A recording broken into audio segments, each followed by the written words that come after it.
Hi hello friends, தெரியாதனமாக வந்து நம்ம அண்ணத்தை பார்த்திங்கன்னா நம்ம செண்பகவல்லி கழுத்தை பிடிச்சி வழியை தாழ்றாங்க.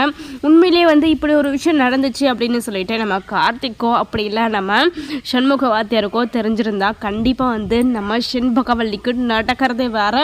அது மட்டும் இல்லாமல் பார்த்திங்கன்னா ஒவ்வொரு விஷயத்துலையுமே வந்து நம்ம அண்ணத்தை விட்டு கொடுக்காமல் வந்து நம்ம சண்முக வாத்தியார் பார்த்திங்கன்னா பேசிகிட்டு இருக்காங்க. அது மட்டும் இல்லாமல் மனசார தான் பெத்த பொண்ணாகவே வந்து நினச்சிட்ருக்காங்க. இது எல்லாம் வந்து உடைக்கணும். எந்த வாயால் கண்ணுன்னு கூப்பிட்றாரோ அதே வாயால் உன்னை வெறுத்து வீட்டை விட்டு வெளியே துரத்தணும் அப்படின்றதுக்காகவே நான் வீட்டுக்குள்ளே வராங்க சரவணனை கல்யாணம் பண்ணிக்கிட்டு அப்படின்ற மாதிரி நம்ம ரம்யாவுடைய பிளான் பக்காவாக இருக்குது.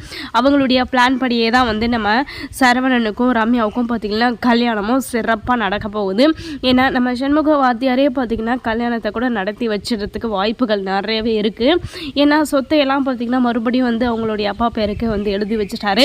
இப்போது நல்லவர் போல் வந்து வேஷம் போட்டுக்கிட்டு இருக்காரு நம்ம சரவணன். என்னதான் நல்லவர் வேஷம் போட்டாலும் நல்லவராக இருந்தாலும் சீக்கிரமே வந்து அவருடைய சுயரூபையெல்லாம் வந்து தெரிய வரப்போகுது.